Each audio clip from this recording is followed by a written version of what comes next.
A very good morning to everyone gathered here today, as well as those joining us via the online platform.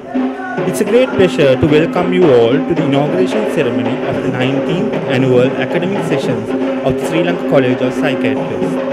The theme for our academic sessions this year is Healing the Troubled During Troubled Times. Please be kind enough to rise for the ceremonial procession.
Now it is my pleasure to invite the following dignitaries to take their seats at the head table. Chief guest, Mrs. Alia Peris, President's Council and President of the Bar Association of Sri Lanka. The guest of honor, Senior Consultant Psychiatrist, Dr. Amar Singha. Dr. Dharmavadhana, President of the Sri Lanka College of Psychiatrists. Dr. Ranjani Senaviratne, Vice President, Sri Lanka College of Psychiatrists. Dr. Chamara Vijayasinghe, Secretary, Sri Lanka College of Psychiatrists. I would now cordially invite Dr. Dharmavadhana, President of Sri Lanka College of Psychiatrists, to address all the distinguished guests gathered here today. Good morning. Chief guest, Mr. Alia Peris, President's Council and President of the Bar Association of Sri Lanka. The guest of honor, Dr. Amar Singha, Dr. Danny Sullivan and Dr. Tilak Ratnayaka are overseas speakers who are with us in person today. Dr. Ranjani Senaviratne, Vice President, Dr. Chamara Vijayasinghe, Secretary of the College, past presidents, council members, fellows and members of the Sri Lanka College of Psychiatrists, distinguished invitees, ladies and gentlemen. It's my honor and privilege to warmly welcome all of you here and others joining us online to the inauguration of the 19th annual academic sessions of the Sri Lanka College of Psychiatrists. I am ever so delighted that we have been able to hold this conference amidst the worst economic crisis and political calamity that our country has ever faced. We are greatly privileged to have with us today Mrs. Alia Peris, President's Council and President of the Bar Association of Sri Lanka, to grace this occasion as the chief guest. We salute you for being an advocate for the strengthening of human rights, a strong and independent bar in Sri Lanka, and consistently standing for the rule of law and the independence of the judiciary. Thank you for affording us this opportunity amidst your busy work schedule. Let me quote Mrs. Alia Peris from an interview with the Island newspaper. For me, the judiciary is above everything else. Courts don't make laws, the legislature does. Courts don't administer the country, the executive does. But what we have seen in the past is a judiciary that let both legislature and executive interfere. In such a situation, we can't safeguard our independence. Pay tribute to our special guest of honor, my guru and mentor, and the beloved teacher of a lot of young and old psychiatrists in the audience, Senior Consultant Psychiatrist, Dr. Amar Singha.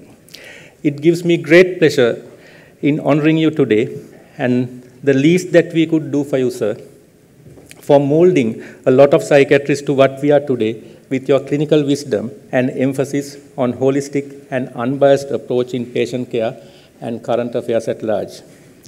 Thank you, sir, for kindly accepting my invitation and for your gracious presence here with us today. Our special appreciation and gratitude goes to Dr. Danny Sullivan, the Executive Director of Clinical Services at the Victorian Institute of Forensic Mental Health in Melbourne, for your bravery to travel to Sri Lanka to be with us during troubled times, despite repeated travel warnings. He'll be joining us shortly because he has been enjoying the Candy Perahara yesterday and he's on the way here. We really appreciate the presence of Dr. Sullivan today and warmly welcome you to our conference as well as to our island of paradise. I would like to extend a warm welcome to Dr. Tilak Ratnayaka from the UK, who is no stranger to us. Thank you for making this sacrifice on behalf of the college and organizing the special symposium on adult ADHD on my request. We appreciate your dedication in attending our conference in person in spite of having to come again next month for our MD psychiatry examination as the overseas examiner. My sincere thanks and deep appreciation go to the eminent local resource persons for their invaluable contributions to our sessions and members and trainees who braved their way through to attend our college sessions during troubled times amidst a lot of hardships. Seeing the presence of all the dignitaries makes us feel proud and motivating of our efforts in organizing this event despite all odds and under trying conditions. We had invited a lot of foreign dignitaries to be present today, including the President of the Royal College of Psychiatrists, UK. who agreed to come, but unfortunately the economic crisis and the political unrest overshadowed our plans, and he declined to attend physically. Finally, we managed to come up with this hybrid conference with the local experts joining us physically and the overseas virtually. We have chosen a timely theme for our sessions this year, healing the troubled during troubled times. We sincerely hope that the deliberations of this conference in the next 2 days ahead will enable you to broaden your perspective of mind and body, and also be mindful of the numerous hardships that our fellow countrymates are going through these days, leading to mental health consequences. We have made this conference a symposia-based one this year, consisting of 4 symposia. The first one on adult ADHD, the forgotten and the hidden entity. Second, on forensic psychiatry, the mental health and the legal aspects. On addiction psychiatry, the latest subspecialty to be introduced to Sri Lanka. And on mood disorders among children. There will be several plenaries on clinical important and less talked about topics, namely eating disorders, hearing of voices, differences between ICD-10 and 11 and their clinical implications. And specially targeting the exam candidates on updates on treatment guidelines of bipolar affective disorder and dementias. We are continuing the tradition started last year of having a debate among medical students, this time to enlighten us on whether cannabis use should be legalized in Sri Lanka, and among the psychiatrists on whether the grade 5 scholarship examination should be abolished in Sri Lanka. Hope these debates will keep the audience excited and engaging.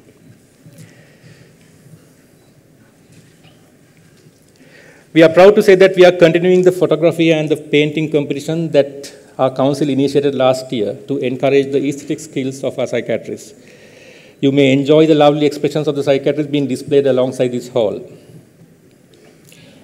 I am proud to say that we have been able to reach significant achievements during our office for 2 years, amidst numerous uncertainties and obstacles imposed upon us by the COVID-19 pandemic and then the economic crisis and the fuel shortage.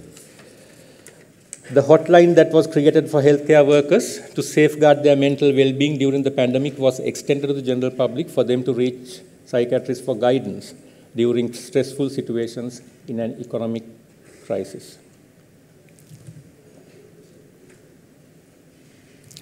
The college also takes pride in stating that we managed to continue the online lecture series and the continuous professional development sessions, which was very popular among the trainees and practicing psychiatrists when initiated last year by our council. We are indeed deeply grateful to the experienced examiners and clinicians who agreed without any hesitance in actively participating in this online lecture series. Our council managed to conduct a physically attended regional conference in Anuradhapura in April 2022. This was the second regional conference organized by us, following the successful webinar held in Trincomalee in collaboration with the Trincomalee Clinical Society in August 2021. We had 2 symposia on COVID-19 and mental health and human sexuality and mental health, and Dr. Anuradha Ellapola, the consultant psychiatrist of Anuradhapura, managed to invite eminent specialists, neurologist, pulmonologist, venerologist, and endocrinologist from Anuradhapura to enlighten us on these important aspects. The regional meetings really enable the college members to appreciate and acknowledge the services rendered by the peripheral psychiatrists with minimum resources, promote networking among junior and senior psychiatrists, and also to interact with other specialists linked to psychiatry and update their knowledge on recent advances in psychiatry and related topics. The third regional conference, which was scheduled to be held in Galle in July 2022, had to be cancelled, unfortunately, due to the acute fuel shortage. In 2022, our council initiated a novel venture, joint meetings with other professional colleges. The inaugural meeting was held with great success with the Sri Lanka College of Forensic Pathologists in March 2022 at the new PGIM auditorium on the theme, Sharing Knowledge Towards Understanding of Suicides, Domestic Violence, and Substance Abuse. This was very well attended by members of both colleges and opened our eyes to mutually relevant clinical topics in the point of view of other professionals. The importance of applying medical legal aspects of suicides, domestic violence, and substance misuse in the day-to-day clinical practice of psychiatrists was highlighted by the forensic experts. The second joint meeting was scheduled to be held on the 20th of July, 2022, with the Association of the Sri Lankan Neurologists on movement disorders at the Klinmark Auditorium at the National Hospital of Sri Lanka, but had to be cancelled as it was the day that the new president of the country was elected by the parliament, resulting in road closures in Colombo. Our journey during these 2 years was indeed like sailing in turbulent waters, and we were severely hit by major thunderstorms.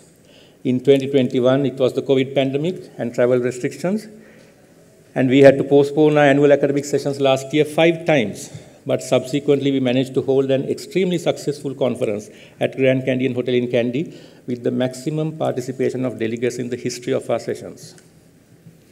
In 2022, we were confronted with a greater obstacle, the economic crisis and the political instability of the country. I am happy to say that these obstacles could not stop us moving forward and continuing with our training programs, CPD activities, online lectures, and the regional conferences.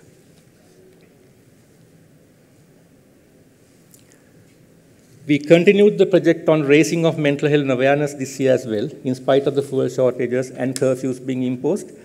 We take pride in stating that the college managed to cover 5 districts and conduct training programs on major mental health disorders for the public health midwives, community nurses, public health inspectors, police and prison officials in Mana, Vaunia, Kilinochchi, Mullatiu, and Ampara.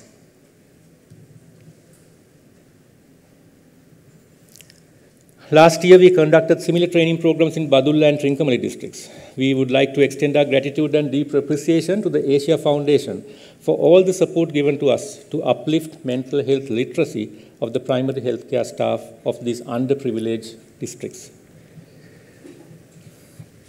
The college officials also actively participated in the district mental health progress review meetings together with the provincial and regional directors of health services and the regional psychiatrists, alongside the training programs in these 5 districts. This proved to be very effective and appreciated by the regional psychiatrists as the college officials collectively helped them to assertively influence the medical administrators to develop mental health services in the region and provide leadership. The college presence at these district mental health meetings enabled them to formulate the mental health development plan for the respective districts for the next year.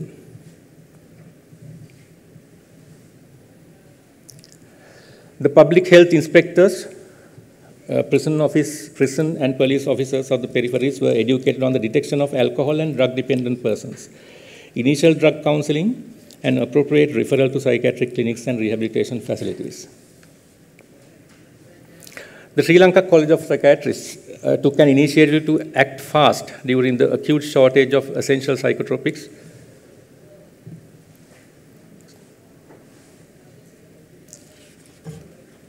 Yeah, this was in Ampara, and the previous one was in... so when we had to actually go to Ampara, there were protests on the streets, and there was an island-wide curfew imposed. And then we had to take special permission from the police to come back to Kandy and Colombo. So during such hardships, we still managed to go on with our training programs. Next. The Sri Lanka College of Psychiatrists took an initiative to act fast during the acute shortage of essential psychotropics fueled by the forex crisis. We reached out to donors and kind well-wishers, both locally and internationally, and managed to convince the Sri Lankan Psychiatrists Association of the UK, the SLMDA, Sri Lankan Medical and Dental Association of the UK, and the Sri Lankan psychiatrists living in Australia and New Zealand of the dire need of 4 psychotropic medications that have gone out of stock in the country.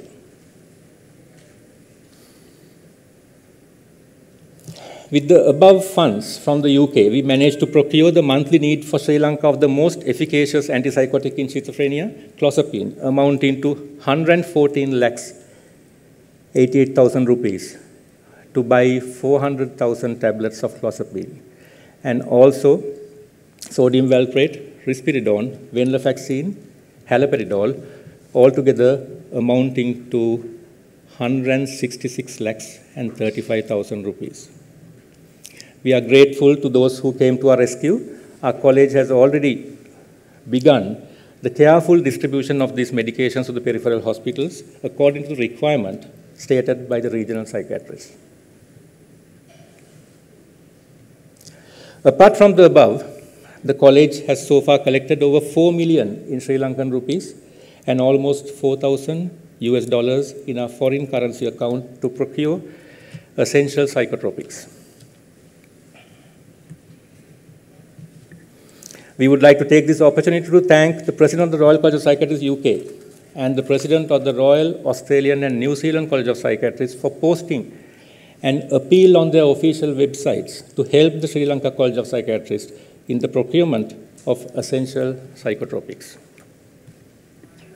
The college website was efficiently revamped by Dr. Chamara Vijayasinghe and colleagues, and it includes all the essential information for our members of the college activities and CPD events, and also information on mental health for the general public.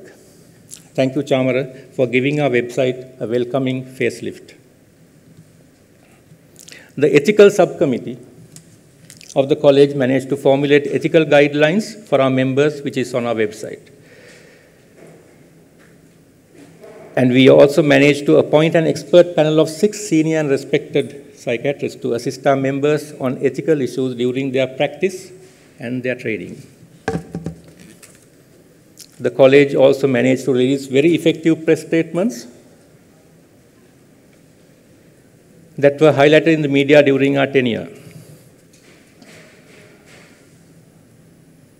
And the first one was about violence, and then the second one about excluding National Institute of Mental Health from strikes to the Ministry of Health. And then about regarding the LGBT rights of Sri Lanka and abuse of drugs in psychiatric services, and about alcohol sale in Sri Lanka. My sincere appreciation goes to the efficient office bearers of the Council for all the support and encouragement given to me and the sponsors for their generous support in making this event a success.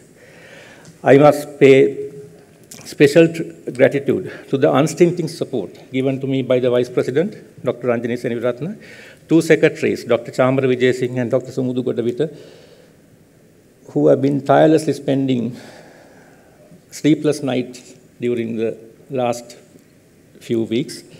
2 treasurers, Dr. Senaka Jayasundara, Dr. Aruni Abesinghe, the 2 editors, Professor Tilni Rajapaksha and Dr. Aruni Hapangama, who have been pillars of strength to me. Dr. Prabhat Vikrama, thank you for being in the forefront in the ministry liaison activities, the district review meetings, and the drug procurement procedures. Last but not least, let me thank my wife Madhu and my 2 children, and all my council members for bearing with me and for the continued support and encouragement during bad times during these 2 years.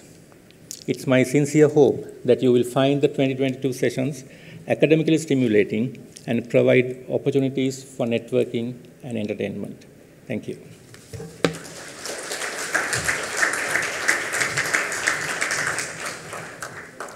Thank you, sir. And I would like to kindly request Dr. Gihana Abeyewardene to come back on stage and introduce Senior Consultant Psychiatrist, Dr. Ranil Abhay-Singha, our guest of honor for today.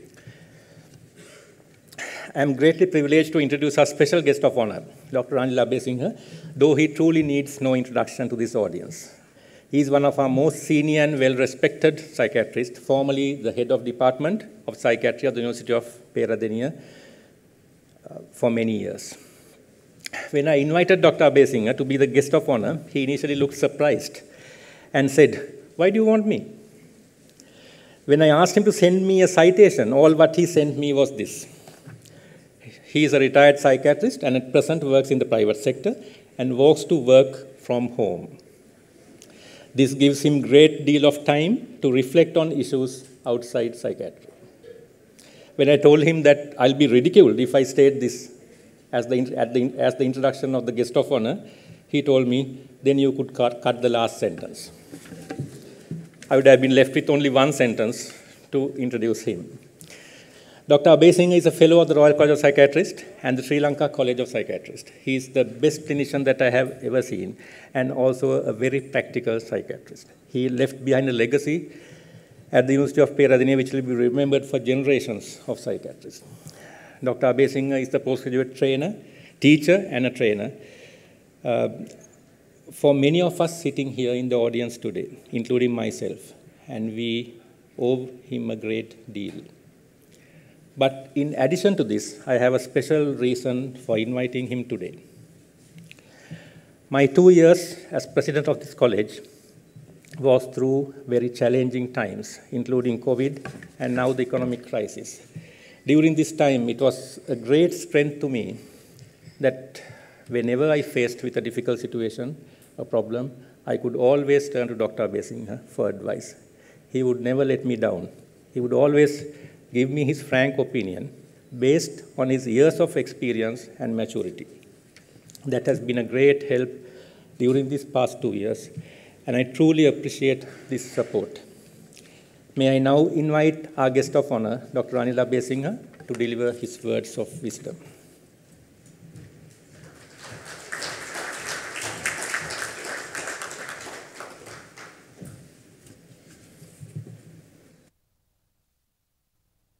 Morning, Mr. President, Chief Guest, Mr. Salih Peris,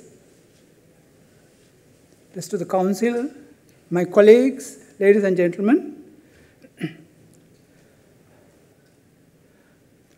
I am sure you are as surprised as I am in coming into the podium as guest of honor. So,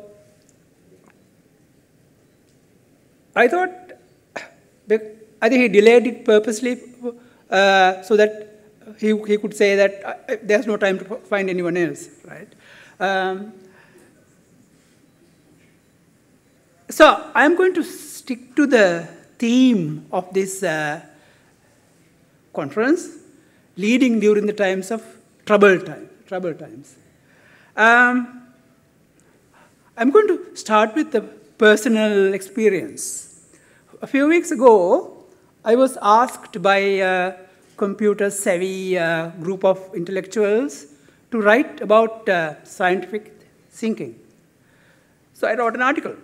I basically said that we, in countries like ours, have a problem because we use science as a tool rather than in our thinking.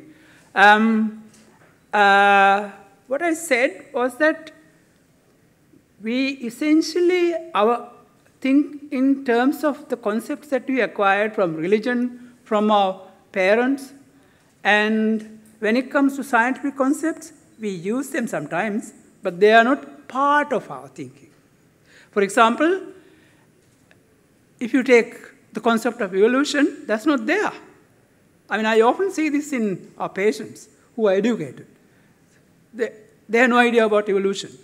But rebirth is a concept that they all have. So I pointed out in this article that rebirth and evolution are not compatible, that it's a problem, and that it is better to be scientific and be aware that chimpanzees have 96% of our genes, and that we are all derived from one mother, because we all have the same mitochondrial DNA, and that would make us closer as human beings. So it's not what I wrote that is interesting. It's the comments which I received that are interesting.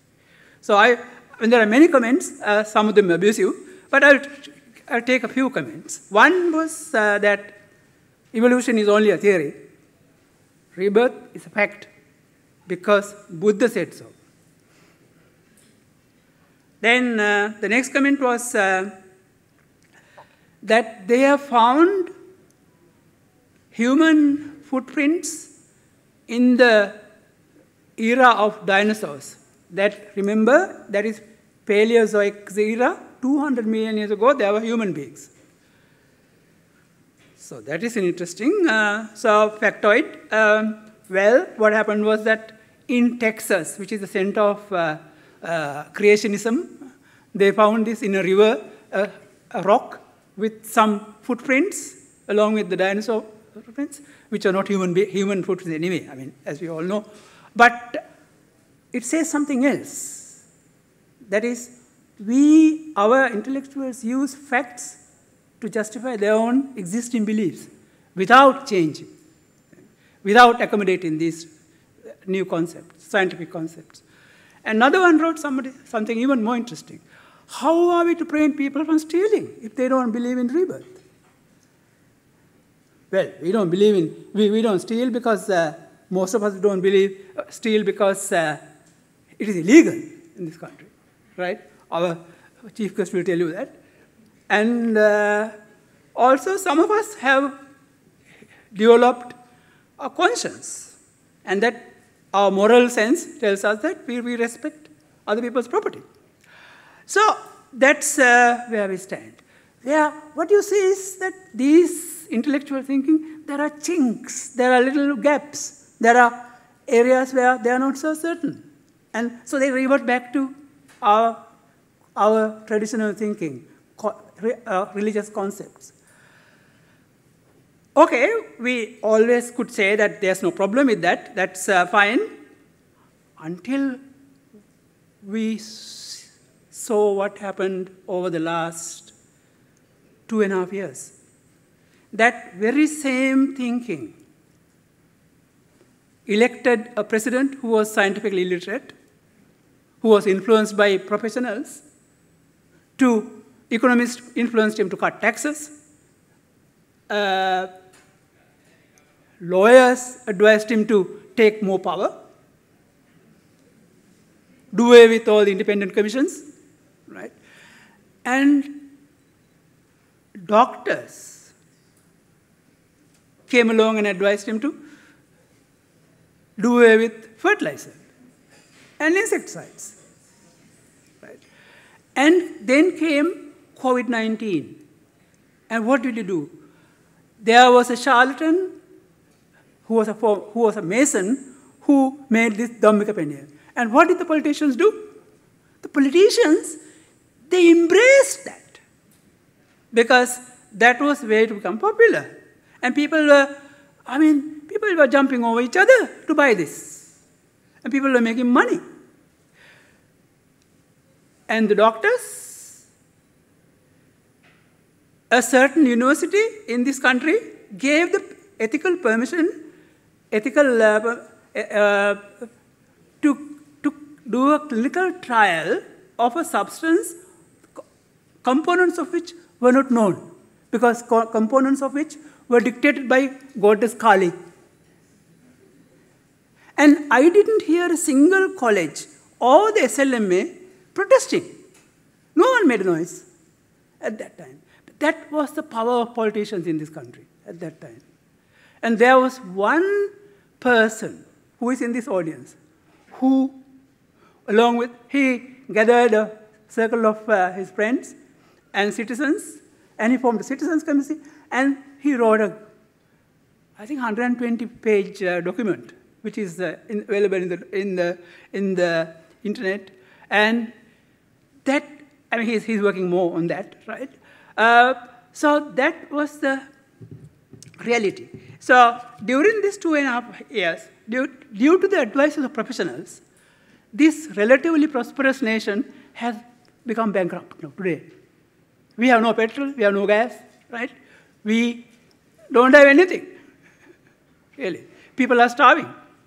And we have to hire buses to come to Negombo, people who came in luxury vehicles in the past, right? So what has been the solution? Solution has, as always, has been the IMF. But, ladies and gentlemen, remember, the IMF has been with us on 17 occasions in the past. Where has it got us? IMF cannot give us wisdom.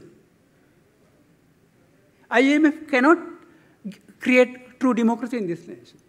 IMF cannot create institutions that maintain democracy and justice. And for that, we need a society where there are individuals who engage in critical thinking, who are wise, who engage in logical thinking, critical thinking, and, if possible, scientific thinking. Right? That's what we require. Right? That's what we require to lead in times of trouble. Right?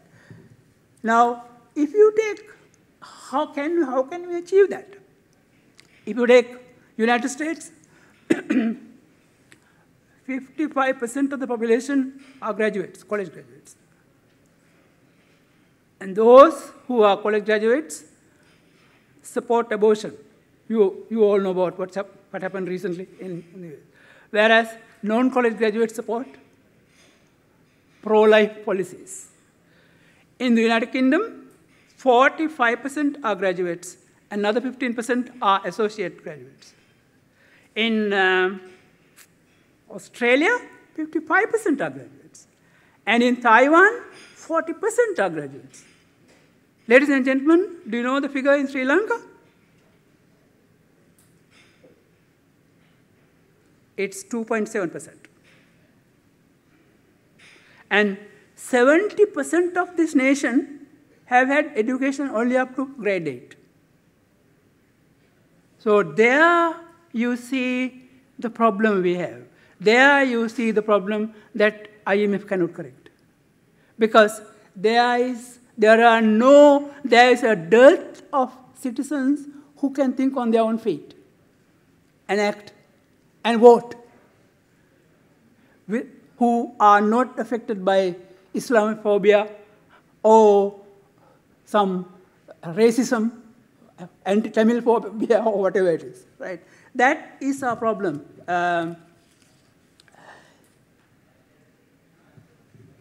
So let me turn to our own house now, right? I thought over the last 40 years we would achieve great many things. We have achieved much. But we still abuse ECT. We give ECT to cure homosexuality in this country. I am ashamed to say this in front of a distinguished visitor, but I have to say this. And some of them treat homosexuality with medication. And what happened in Kandakadu? Are you aware of this? What happened? We treat our drug-abusing patients as criminals. So therefore, they are dumped into camps run by the army. And what happened in the army was one patient, I call him patient, was discovered to have tobacco, and this man was bludgeoned to death by the guardians. And that's what that was revealed at the inquiry. So that's our own house. And above all this, we break the law every day, ladies and gentlemen, because we incarcerate patients in our wards against their wishes.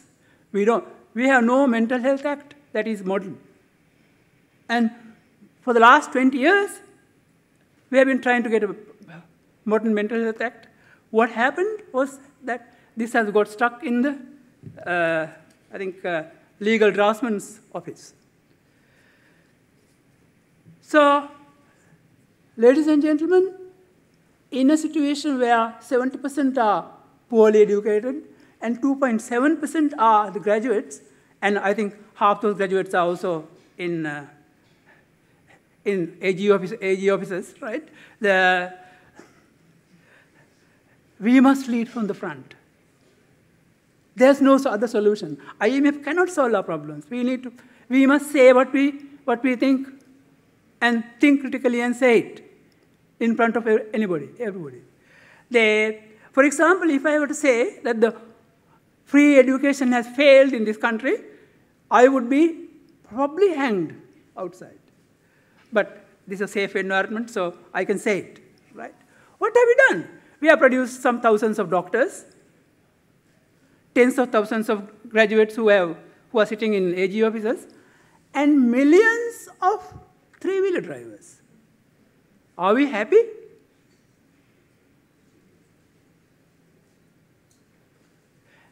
Who has looked into this problem of millions of three-wheeler drivers? They don't pass O-level. Why is that? What's the problem? What are the measures? We are not doing anything. We are just carrying on our traditional education. We need to have a new mental health. We need to have guidelines, and we need to follow guidelines, ladies and gentlemen, right? If homosexuality is not a disorder, it is not a disorder. We need to counsel the person, and say, look, homosexuality is not a disorder, right? And maybe even tell him where meet friends, right? We also need to, I believe that we need to pressure the government to remove this legislation that makes homosexuality a criminal act. We need to do that in the future. I'm looking at the future president, right? So, ladies and gentlemen, it's okay to face cognitive dissonance. You are there. I'm not asking you to change your traditional beliefs, right? Hold on to them, but act scientifically and think scientifically. For example, when a man is choking in front of you, you don't think that, oh, this man is a Muslim, or that this man is a Christian. You go forward then to the Heimlich maneuver and give him relief. And so that's what we need to do, right? That is, do what is necessary, what is scientific, right? So face cognitive dissonance, separate beliefs from facts, right? And act on facts. Keep your beliefs to yourself, right? And I will end this talk, my little talk, with a quote from Aristotle. He says, it is in the darkest hour that we need to focus the light most. Thank you, ladies and gentlemen.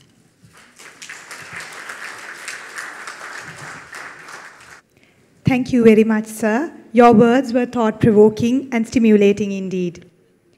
Next, I would like to cordially invite Dr. Gihana Abewardena, President, Sri Lanka College of Psychiatrists, to introduce the chief guest, Mr. Salia Piris, President Council and President of the Bar Association of Sri Lanka. It gives me great pleasure in introducing our esteemed chief guest today, Mr. Salia Piris, President's Council and President of the Bar Association of Sri Lanka. He had his education at St. Joseph's College, where he was head prefect. At Sri Lanka Law College, he qualified as an attorney at law, and he was also the president of the Law Students' Union. Under his leadership, the Bar Association of Sri Lanka has emerged as a chief advocate of citizens' freedoms of expression, association, and assembly, intervening swiftly and firmly when it mattered the most. Recently, the Chennai-based Hindu newspaper, India's second most circulated English-language newspaper, described the Bar Association of Sri Lanka as being a voice of reason during Sri Lanka's crisis, describing Mr. Piris as follows.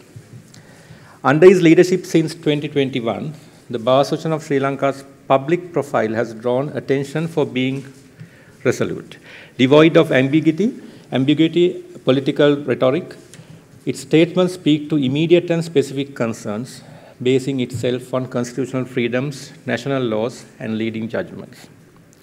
Mr. Salia Piris heads his law chambers, practicing in the areas of criminal law, public law, fundamental rights in the appellate, and original courts. He commenced his career as a prosecutor in the Attorney General's Department. Mr. Piris played a prominent role in the lawyers' campaign against the impeachment of the Chief Justice, Shirani Bandaranaike. He is a lecturer in law and has contributed significantly to research on law in Sri Lanka. He holds a master's degree in international business law from the University of London. Mr. Peiris is also an Eisenhower Fellow. From February 2018 to September 2020, he functioned as the first chairman of the Office on Missing Persons, a new institution established as part of Sri Lanka's reconciliation mechanism. Between October 2015 to March 2018, he was a member of the Human Rights Commission of Sri Lanka. It's my pleasure to cordially invite our chief guest, Mrs. Saliya Peiris, to address the gathering.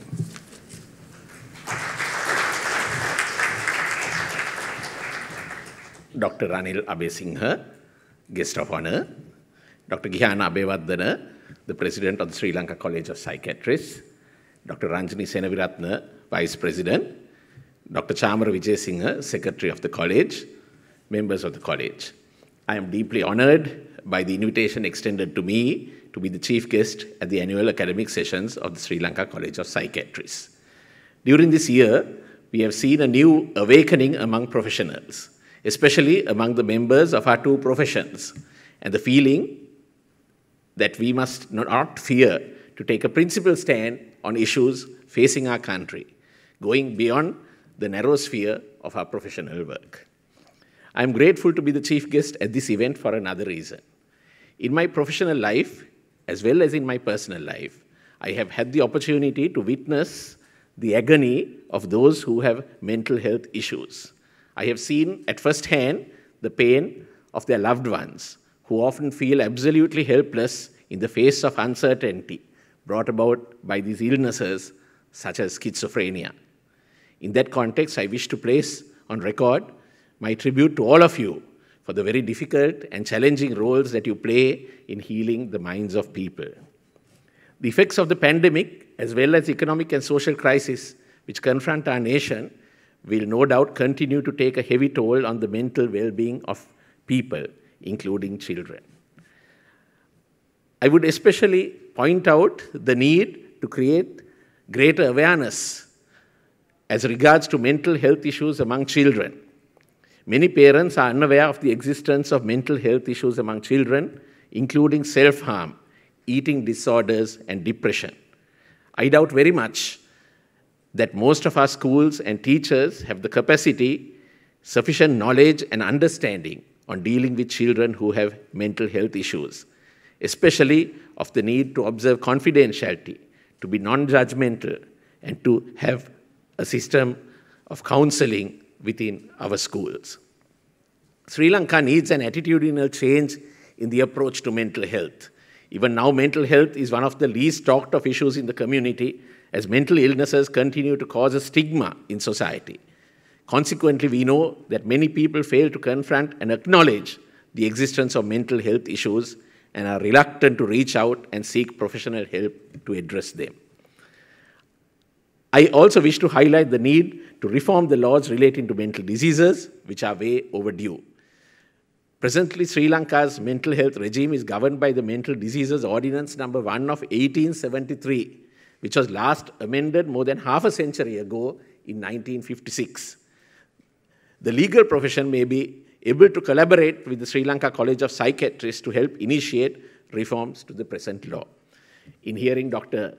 Ranil Abesingha's speech, I thought it is perhaps opportune to suggest that the college should consider initiating public interest litigation to force the passage of this legislation. Because when you say that for almost 2 decades that the draft has been stuck at the legal draftsman's department, I see an opening in going before court to compel the executive to present appropriate legislation to Parliament. In this context also, I was indeed surprised at what Dr. Abesingha said about treating homosexuality. But let me also say, you spoke about decriminalization to remove Section 365A of the Penal Code. But it might be of interest for you to know that the new emergency regulations incorporate offences under Section 365A as part of the emergency regulations. I was wondering when I saw that section, I failed to understand how Section 365A could affect public security in Sri Lanka. And unfortunately, these regulations go through some of the top, regulations are approved by those who are the top law officers of this country. And for the life of me, I do not understand how Section 365A came to be incorporated in the emergency regulations. So, in all our spheres, I think we need to rethink, to revisit our thinking, including for those of us involved in the justice sector. I wish to take this opportunity to also speak to you a few words about the role of the Bar Association of Sri Lanka in these troubled times in our country. Historically, the Bar has played a role in looking after the interests of the most vulnerable in society. Among its key objectives is to work towards the preservation of the rule of law, the independence of the judiciary, and safeguarding the fundamental rights of the people. It is with these objectives in mind that the BASL made key interventions over the last 18 months when it felt the rule of law and the fundamental rights of the people were in jeopardy. Among the issues we have taken up during the last 18 months included the issue of custodial deaths, wrongful use of presidential pardons, misconduct of ministers in prisons, the economic crisis, social media bans, emergency regulations, and safeguarding the fundamental right of freedom of speech and expression and peaceful assembly. In all these issues, we have strived to be objective and dispassionate, and we have not been afraid. We have stood for the rights of people to dissent and disagree peacefully, but at the same time, we have condemned all forms of violence. We have also been mindful to warn of the need to adhere to constitutionalism and the rule of law, which is why on the 12th of July and the 13th of July, the BASL called on the protesters to hand over the public buildings back to the authorities. I am personally aware that not everyone was happy over our request, but it was our sincere view that there was a need to prevent anarchy and lawlessness. But at the same time, we saw the attack on protesters on May 9th and again on the 22nd of July as being repugnant to the rule of law and the fundamental rights of the people, and especially the attacks on July 22nd as being a totally disproportionate response. I'm aware that taking a principled position has with it consequences, and there are times when certain persons with partisan political interests have attempted to vilify the legal profession and sometimes to create various conspiracy theories. Suffice it to say that if not for the intervention of the BASL and of the legal profession, there would have been far greater harm. The intervention of some of our younger members on the ground saved people from harm on several occasions, including the 9th of May. They helped to calm the situation many a time while preventing executive overreach. The theme of this year's academic sessions is healing the troubled in troubled times. It is apt since now more than ever, as professionals from different walks of life, we are called upon to look after and address the most vulnerable people in society, the needs of the most vulnerable people in society. This is especially so as those afflicted with mental health are among the most vulnerable. In the words of Mahatma Gandhi, a nation's greatness is measured by how it treats its most vulnerable. We in Sri Lanka must ponder whether we have done justice to the most vulnerable people in our country. In my own professional life, as well as in my stewardship of the Bar Association, this is what I have striven to do. Now more than ever before, there is an urgent need for all of us professionals to take principled positions for the common good of our country and its people, especially on behalf of the most vulnerable people in our community. I wish to mention also something which is connected to your field, the need to reach out to a particular segment in our society who are very often forgotten. That is, the families of the disappeared. There are in our country thousands of families whose loved ones have disappeared, have gone missing since the 1970s, but even now there are families in the south whose loved ones disappeared during 1987 to 89 period, and they still suffer, although 30 years later. And of course, you have from the north, from the east, from various parts of the country. Now, the families of the disappeared too need support, not only from the legal sector, but also from your sector. There are many of them who have been identified as needing psychosocial support, but today, this particular segment of our society, their needs are not cared for much. Now, more than ever, the country must unite, and for that, we need a healing process. We need to continue to nurture the new awakening in our country. For that purpose, it is necessary for us professionals to get together and to work unafraid towards the common good of our country. I wish to point out that what is important, very often we look for saviors in our country. Every few years, when a presidential election approaches, we look out for a savior, and we think X is going to be the savior or Y is going to be the savior. But it is in my view that greater emphasis must be made on strengthening institutions, strengthening the independence and efficiency of the institutions in our country.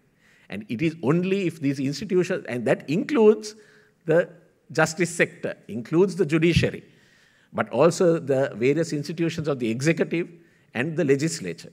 And it is only if these institutions are strengthened and made efficient that our country will be strong. So for far too long, we have looked out for saviors and sometimes been deceived into thinking X, Y, or Z is going to be the savior. So let us make this, or take this opportunity, the new awakening, the resurgence, the new consciousness among our people, to ensure that our institutions are strengthened, that laws are strengthened. And in my view, that is the way to go forward.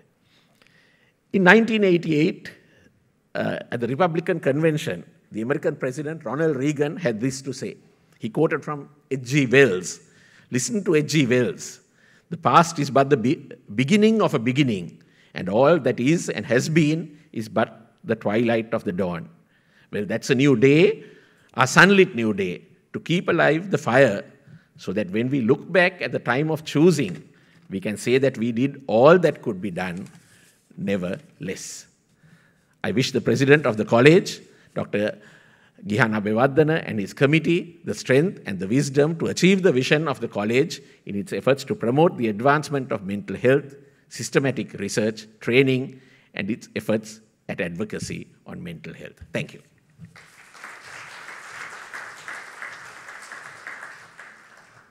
Thank you, sir. Insightful words indeed.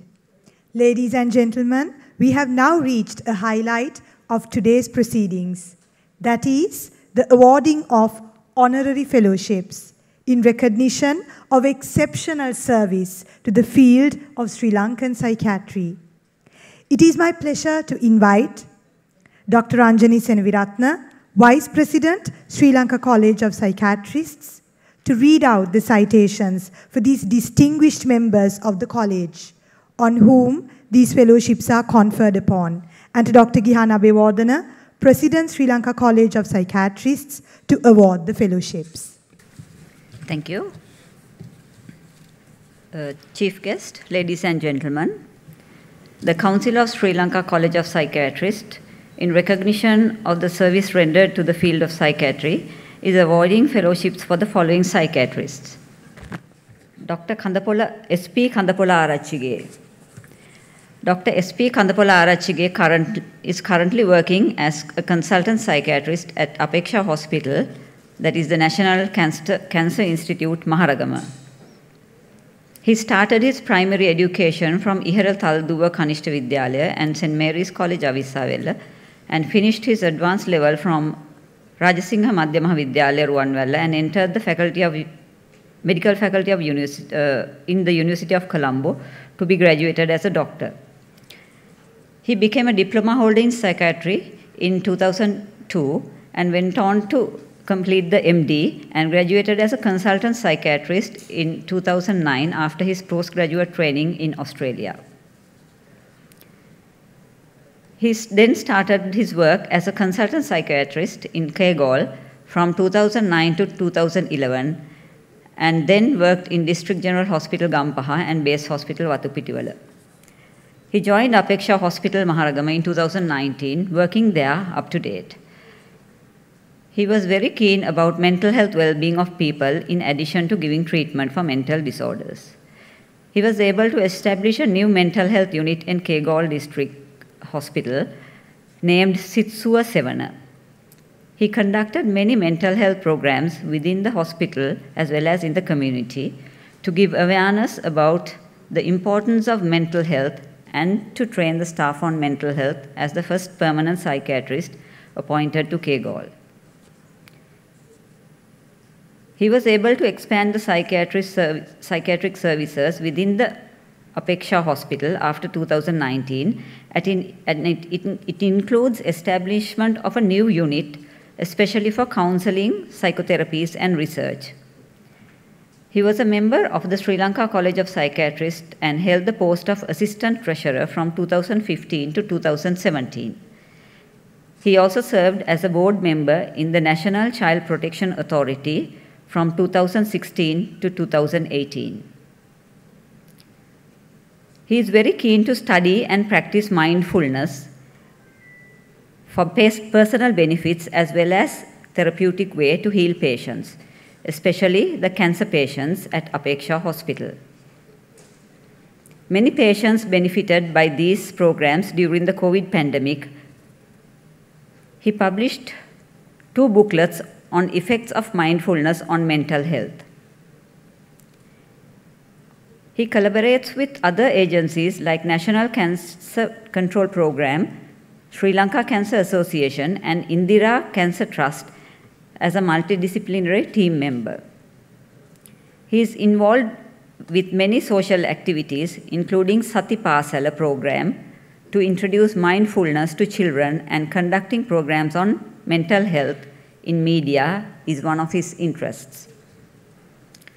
On behalf of the President and members of the Council, I am pleased to present Dr. S.P. Kandapola Arachige for the award of the Fellowship of Sri Lanka College of Psychiatrists.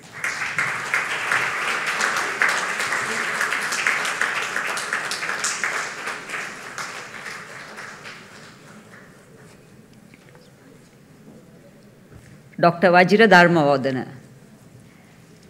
Dr. Vajira Dharmavadhana has his primary education from Dharmashoka Vidyalaya Ambalangoda.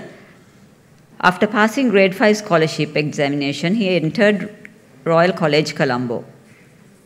He obtained his MBBS from Medical Faculty, University of Colombo in 1998, and MD in Psychiatry from Postgraduate Institute of Medicine in 2006.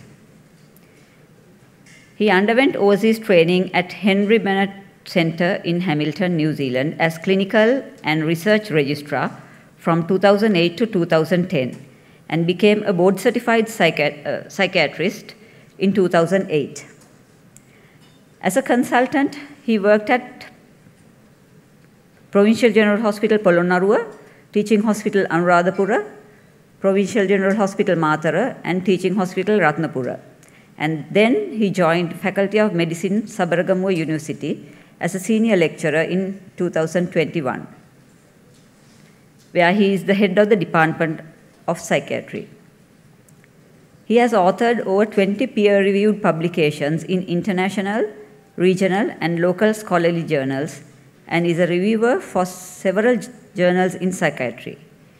He is the managing editor of the Journal of Ruhunu Clinical Society and is a reviewer editor at Multidisciplinary Science Journal Experimental Results. President, members of the Council, let me present to you Dr. Vajira Dharmavadhana for the award of the Fellowship of Sri Lanka College of Psychiatry.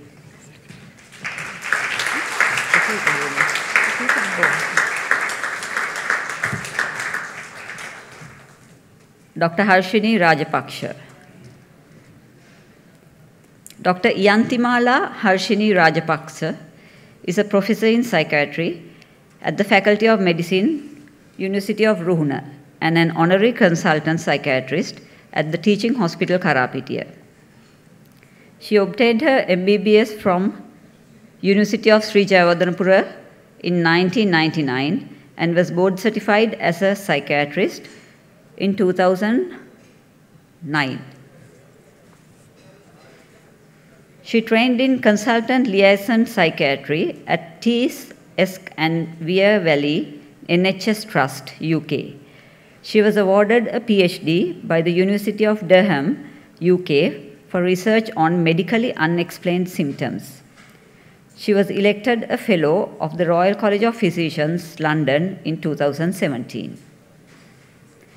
Her clinical and research interests are in liaison psychiatry, medical humanities, and psychotherapy. Her work extends to cardiac rehabilitation services, palliative care, renal transplant services, and gender identity disorder services. She delivered the Sri Lanka Medical Association's Sir Nicholas Articular Oration in 2013. She has authored 2 children's books and co-authored a book on mental health first aid. She has served on the Council of the Sri Lanka College of Psychiatrists, Ceylon College of Physicians, and has been the Secretary of Sri Lanka Medical Association Ethics Committee.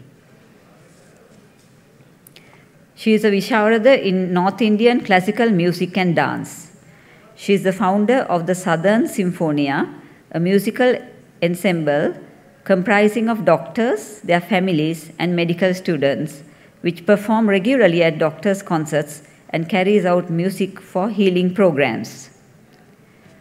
On behalf of the President and members of the Council, I am pleased to present Dr. Iyantimala Harshini Rajapaksha for the award of the Fellowship of Sri Lanka College of Psychiatrists.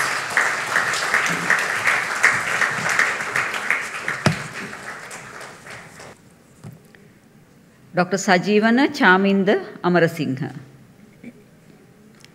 Dr. Sajivana Chaminda Amar Singha is an old boy of Trinity College, Kandy.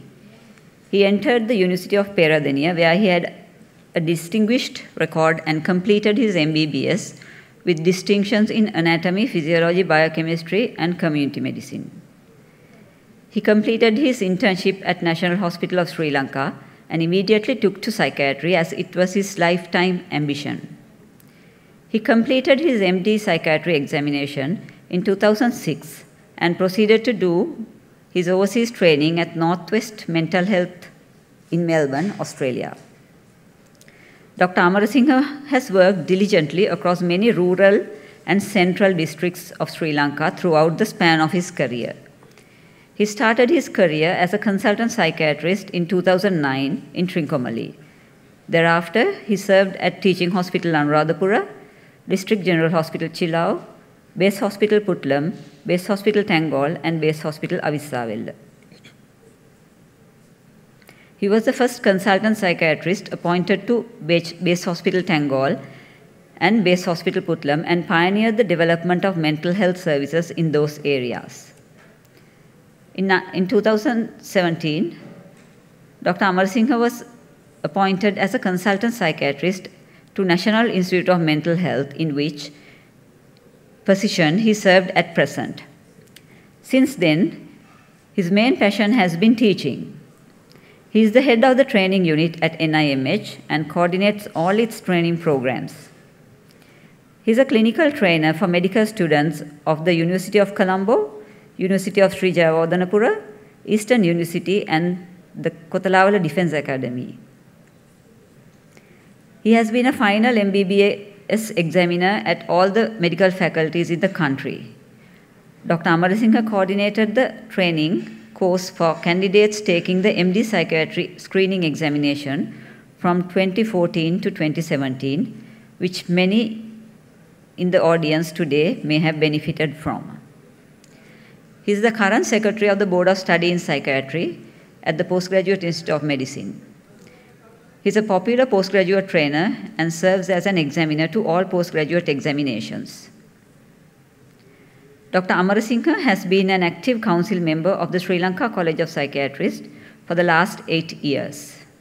He has held the position of Honorary Secretary, Assistant Secretary, and Public Relation Officer of the college.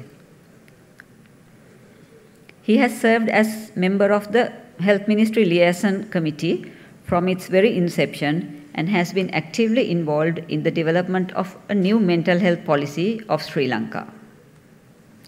He is also a council member of the SARC Psychiatric Federation.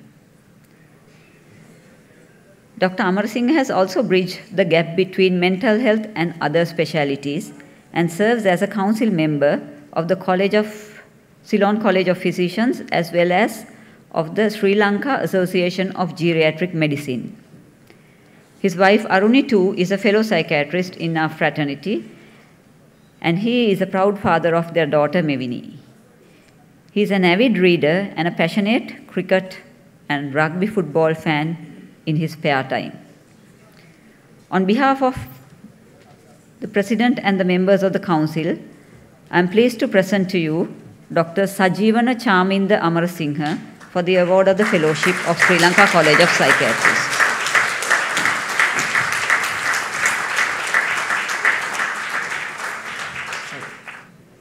Dr. Priyani U. Ratnayaka. Dr. Priyani U. Ratnayaka is currently working as a senior staff specialist in psychiatry in Canberra, Australia. She graduated from Peradeniya Medical School in 1976. Her journey in field of psychiatry started in 1980 in the professorial unit at General Hospital, Kandy. When the unit moved to Peradeniya in 1981, she moved with it and continued to work there until she left for further qualifications to the UK in 1982. She returned to the unit in 1986 and remained there until 2004. During this time, in 1993, she joined the Department of Psychiatry as a child psychiatrist. While at Peradeniya, Dr. Ratnayaka worked with adults and children with mental health issues. She was very well known for her work with children and for the pioneering role she played in the development of mental health services for children and adolescents at a time when there was little or no such services available. She started a clinic for the intellectually disabled at Peradeniya Hospital in 1987, which was the first clinic for its kind. Until then, children with developmental disorders were seen in the pediatric clinics where only the medical issues were treated and the behavioral issues were not addressed. At a time when children with intellectual disabilities were not given any special teaching or support at schools, Dr. Ratnayaka liaised with Department of Education and organized special classes to be commenced in some schools for children with intellectual disability. She also trained teachers in the practical skills of managing children with intellectual disability. Dr. Ratnayaka also linked with non-governmental organizations, especially the Women's Development Center, and provided training to volunteers regarding the behavioral management of intellectually disabled children. Dr. Ratnayaka developed links with the Department of Social Services and obtained a small allowance for these families with children with intellectual disabilities for transportation to the clinic. Setting up brand new services is no easy task. In collaboration with the Department of Psychiatry, the Department of Education, Social Services and Women's Development Center, a special school was set up in Ampitiya in an abandoned old school. This school was the first of its kind in Sri Lanka and was able to take in children who had been rejected by even the special education units of the normal stream schools. The school made it possible for parents to leave their children during the term in the hostel in order to attend school if they were unable to attend daily. Services for children who are sexually abused was another extremely neglected area, and Dr. Ratnayaka took a keen interest in working with the Director of Social Services, the Police Department, and the non-governmental organizations to help the children who were subjected to sexual abuse. Dr. Ratnayaka is also warmly remembered as an undergraduate and a postgraduate teacher. Generations of postgraduate trainees in psychiatry owe their current skills in child and adolescent psychiatry to her teaching and training. She served as head of the Department of Psychiatry, Peradeniya, for several years and has always been a very approachable, capable, warm, down-to-earth and much liked guiding figure within the department.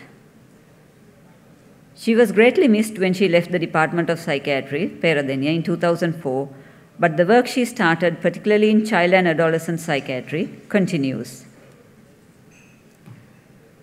On behalf of the President and the members of the Council, let me present Dr. Priyaniyu Ratnayaka for the award of the Fellowship of Sri Lanka College of Psychiatrists. Since Madam Ratnayaka is unable to attend physically as she is in Australia and due to travel restrictions, may I call upon Professor Tilini Rajapaksa to accept it on behalf of her. Professor Tilini Rajapaksa is one of her trainees.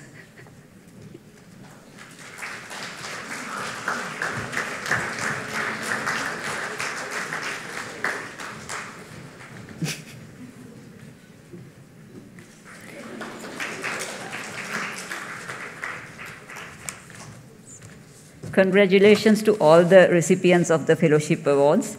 Thank you.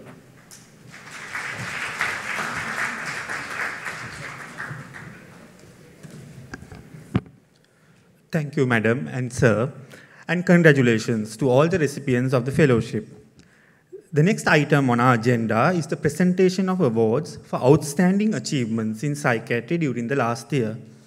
I kindly invite our chief guest, Mr. Salia Piris, President's Council, to present these awards to the following recipients, and he would be accompanied by the President of the College.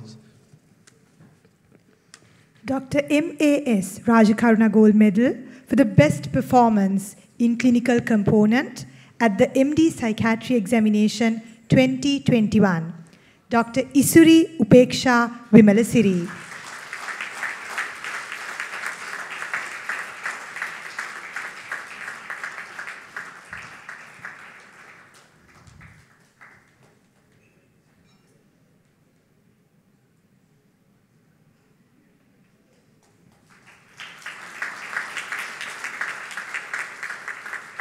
The Dr. Raghavan Kulanayagam Gold Medal for the best essay in psychiatry by a trainee, Dr. Tilini Vikramaratna.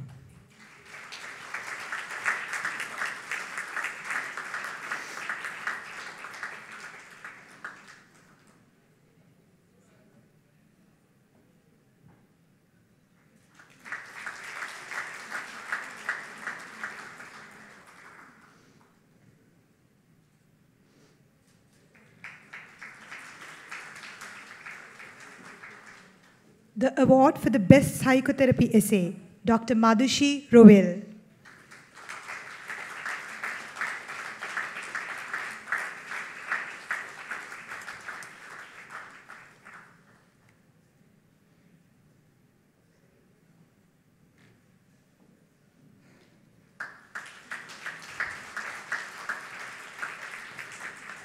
The award for the best research publication by a trainee in the Sri Lanka Journal of Psychiatry during the last year, Dr. Darshini Rupasingha.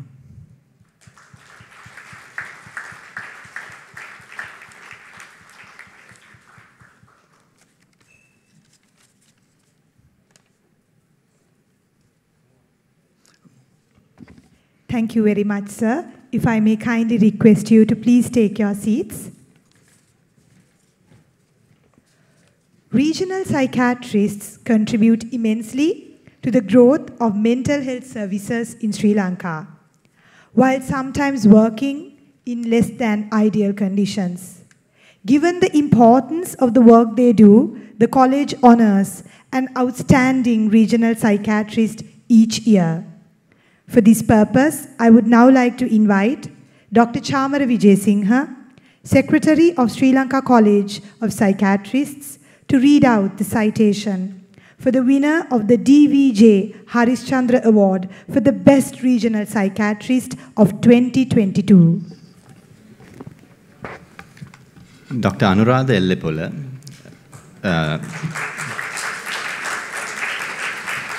commenced work at Teaching Hospital Anuradhapura in 2015. In a region where the mental health needs are rapidly growing, the mental health unit in Anuradhapura provides a multimodal psychiatry service with 50 inpatient beds, an outpatient facility, a consultation liaison, forensic, military, community, homeless, and outreach programs. He has developed a day center, a religious activity area, a family waiting area, and occupational therapy at his unit. He has increased the cadre for medical staff after several discussions with the college as well as the Government Medical Association. He has a ongoing project to develop a 5-story mental health complex at Teaching Hospital Anuradhapura. His staff conducts community work, IM depot programs, awareness programs, training programs, and research and service development. After many discussions, he has obtained a vehicle for the purposes of reaching out to the most needy patients.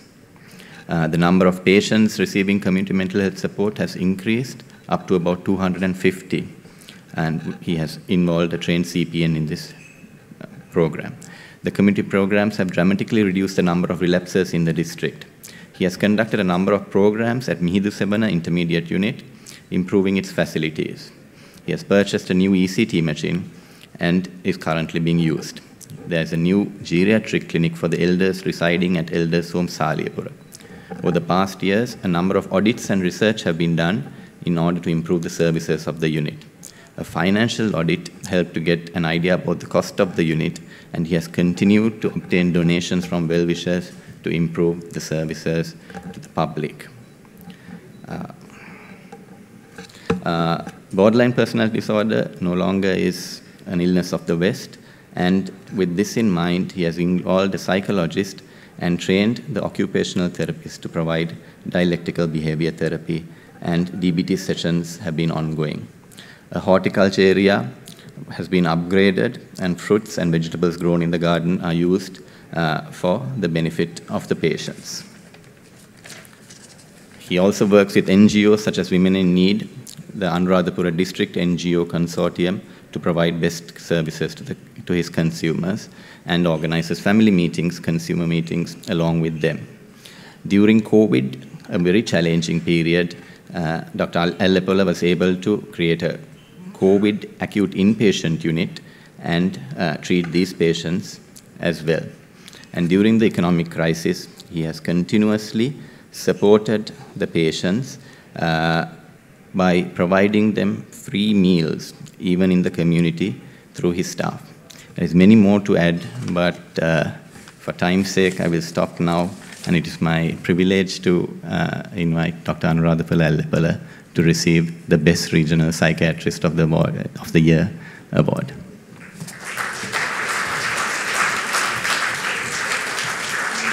We cordially invite our guest of honor, Dr. Ranil Abhay Singha, to award the gold medal to Dr. Anuradha Ellepola.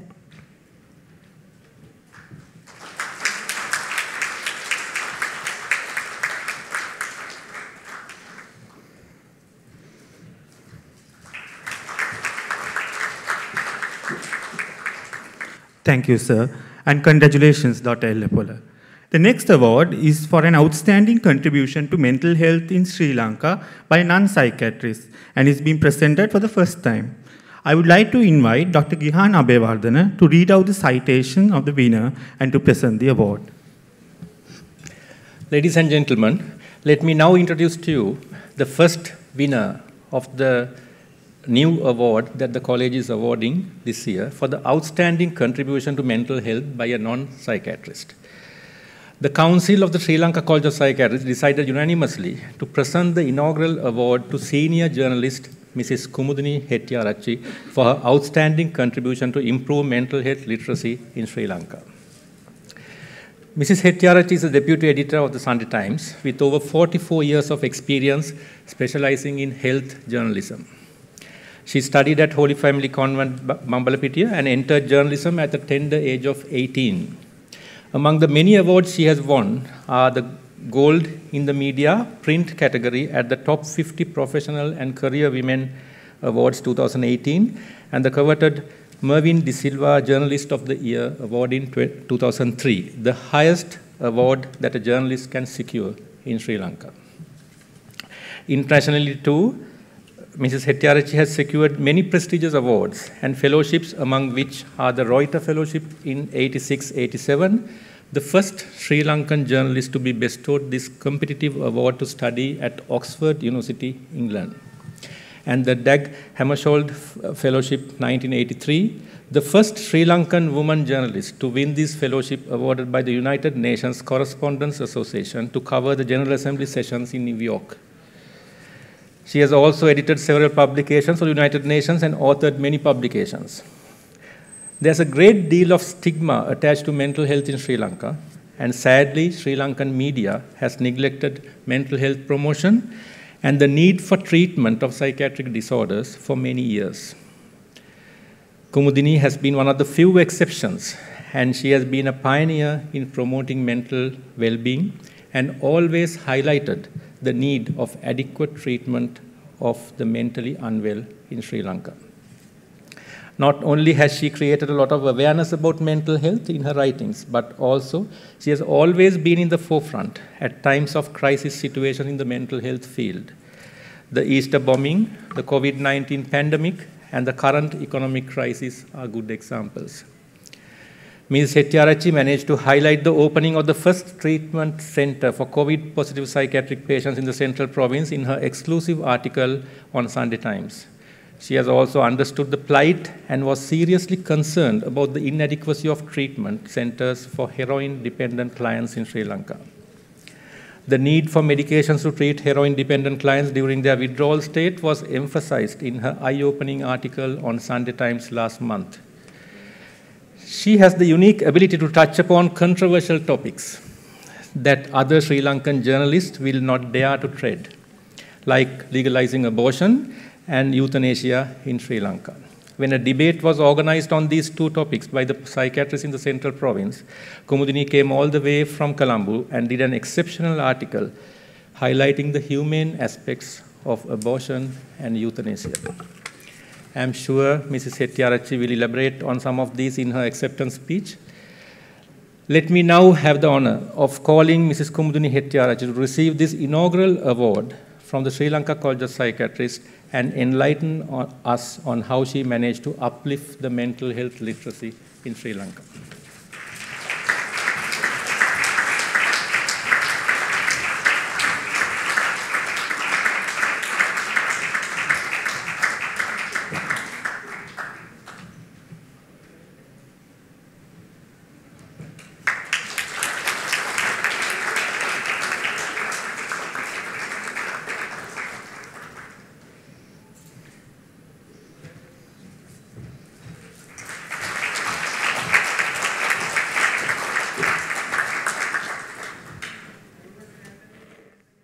Thank you, sir, and congratulations, Mrs. Hettiarachchi. Your work is truly inspiring, and it is my pleasure to invite you to address the gathering.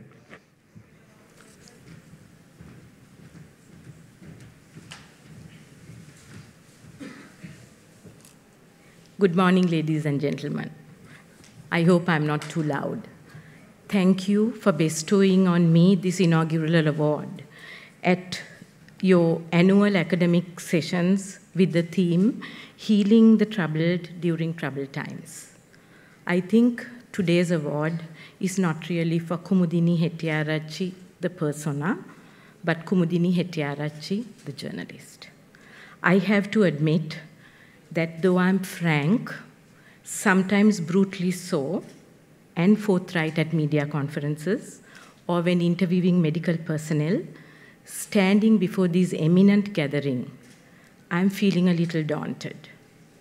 I may need some meds to de-stress. This is especially so after the excellent presentations by both senior and respected Dr. Anila Besinger and very much in the news, President of the Bar Association, Salia Piris President's Council. Let me tell you a little secret. Some may already be privy to it. Do you know that Salia and I worked at a powerful newspaper called The Sun, part of the independent newspaper group of the Gunasenas of bookshop fame, many, many moons ago. Some of you may not even have heard about it because it shut down in 1990. Certainly not because of Salia's or my doing, but because of poor financial management. Salia, of course, left The Sun before the shutdown, heading to law college and higher realms. But I have remained in journalism for more than 44 years. As Salia and some doctors who have dabbled in the fourth estate would know, and I tell young people who venture into our field, if you have been a journalist, you can do any other job. By the way, we are right there. The first estate or power is the executive branch of government. The second estate is the legislative branch. The third estate is the judicial branch. And the fourth estate is the press and media. When Dr. Gihan Abewardena and the Sri Lanka College of Psychiatrists invited me to speak, I wondered, what could I say to this group of esteemed doctors as a journalist? Do they want me to sing for my supper, or in this case, for my tea and cake? Anyway, as the tea break draws close, I'm dying for a cup of tea, and I'm sure all of you are too. But Hettiarachis are never short for words, right?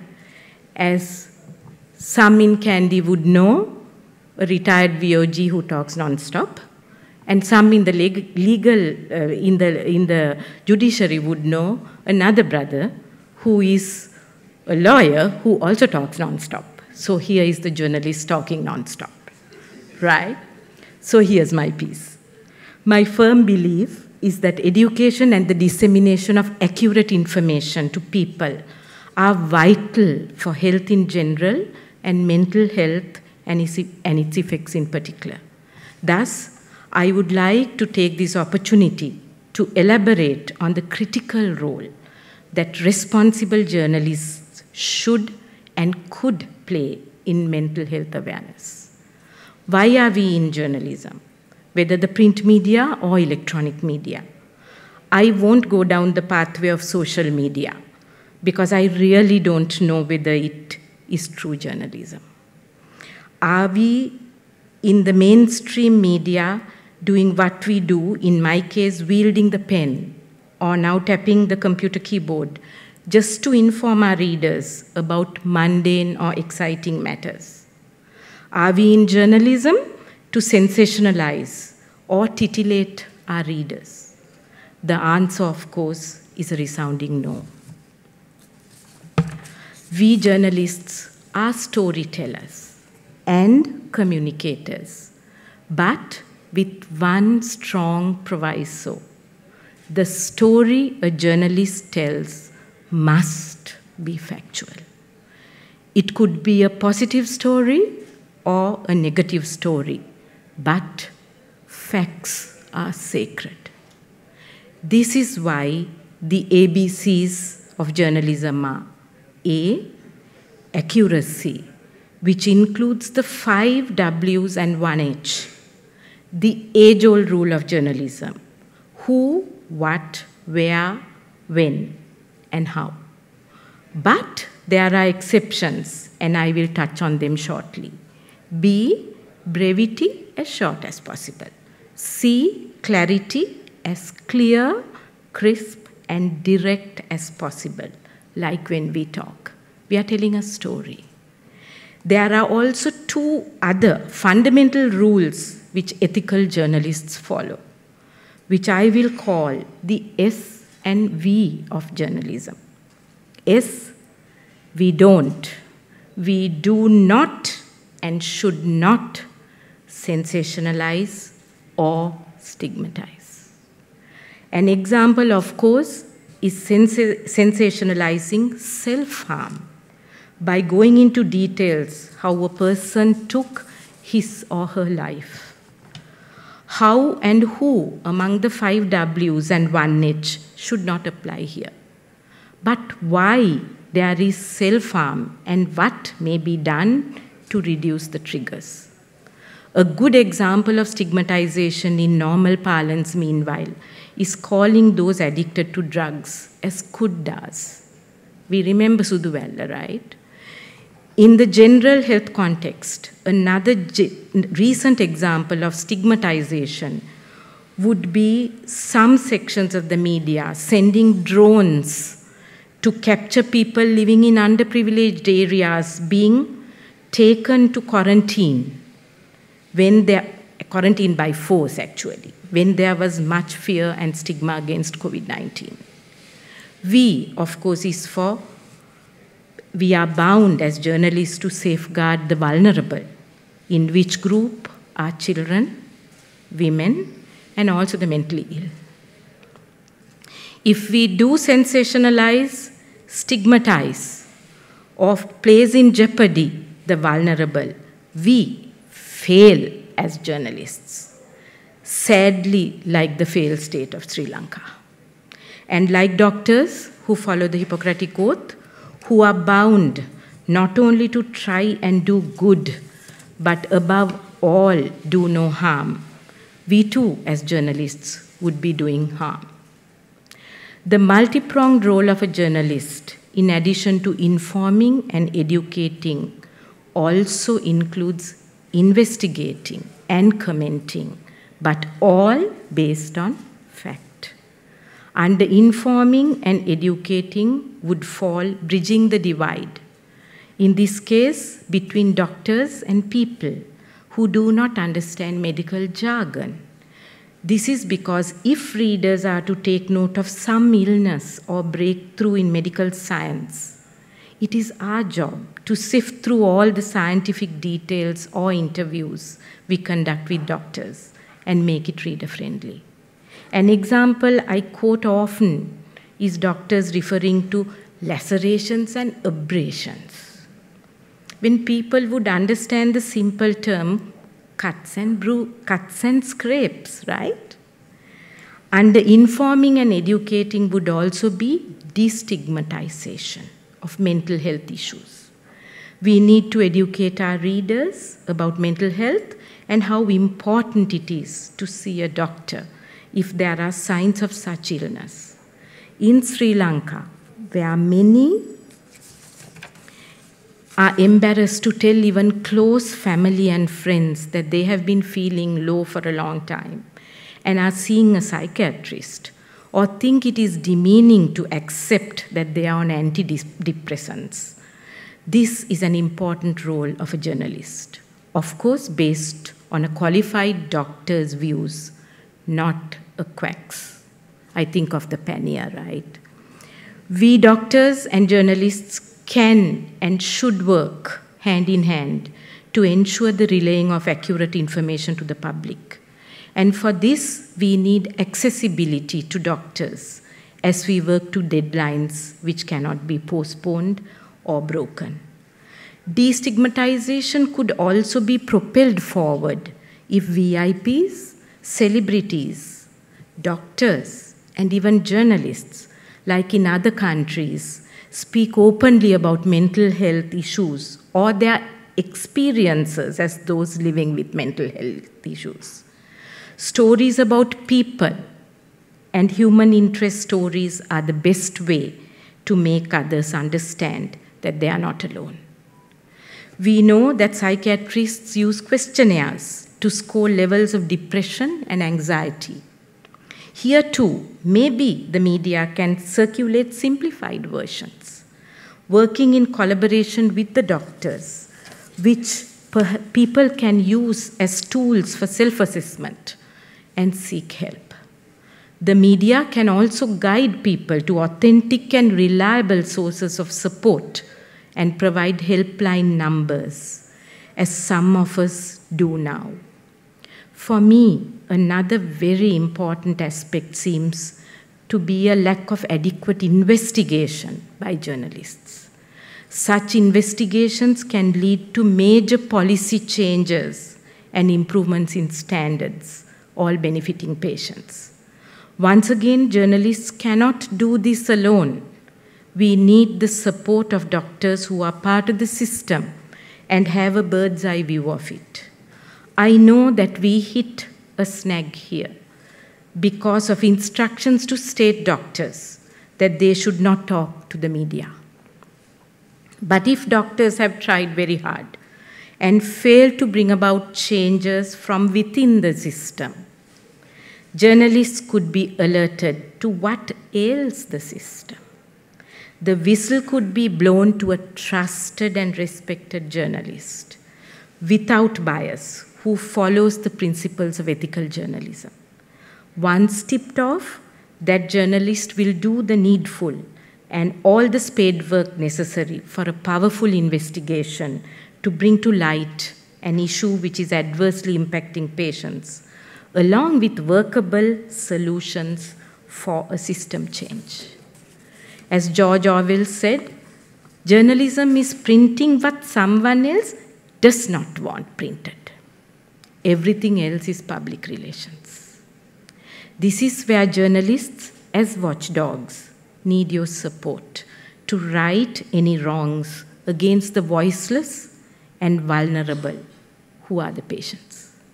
Another angle that many doctors may not be taking into account is that some of the journalists they are dealing with on a professional level may also be needing mental health support, for we are very much a reflection of Sri Lankan society. We go through the same issues that society goes through, whether it was the long drawn-out Northeast conflict with its bomb blasts, mayhem, and disappearances, the tsunami with thousands of bodies and survivors looking vacantly into space. You know, when I went to cover the tsunami, a mother asked me, "Mage duwava hoyala denna puluwanda?" I looked at her and I thought, am I a vulture trying to report? Then I realized no. And we actually carried pictures of children who were missing in the newspaper. I don't know whether they were ever found, but I felt we had that job to do and that I was not a vulture. The tsunami with thousands of bodies and survivors, the more recent Easter Sunday bomb attacks, the calamity of the COVID-19 pandemic with its isolation, loneliness, and working from home, and now protests, lack of petrol and gas, major scarcities of food, jobs on the line, and wages inadequate to eke out a living. Luckily for me, an interactive journalist who is averse to phone interviews but prefers face-to-face interviews and outstation travel, relief during COVID-19 came through discussions and debates with my journalist husband, an adult daughter and son. My daughter is also here helping with the IT part of it because I'm terrible. I'm a dinosaur with IT, right? And the devotion of our beloved lab, Suze, who never left my side. Now, though, Suze seems to be having separation anxiety whenever I leave home. In the economic turmoil that the country is in, for all Sri Lankans, the question uppermost on our minds is, what does the future hold? And for journalists too, it's the same, as we scramble to do our job well and meet our deadlines in what we feel is a vocation, a calling. Everyone keeps saying that Sri Lankans are resilient. I am, of course, hearing that many, including doctors and nurses, are leaving the country. But for all of us who are staying behind, I think we need to support each other, both in our professional and personal capacity in these troubled times. When interacting with journalists, if you get an inclination that they need help in their personal lives with regard to their mental health, talk to them and gently persuade them to seek that help. Harking back to investigations, covering the mental health sector, I will conclude with a few examples that the Sunday Times published, which acted as change agents. I won't burden you with all the articles and investigations that I have done, because during COVID-19 alone, we published a full page or more on this public health emergency. Here are a few of my investigations. An investigation headlined, "Whose Hands Have Blood on Them?" which highlighted the National Blood Transfusion Service using expired kits in 2008. More recently, just last year, these are health investigations, right?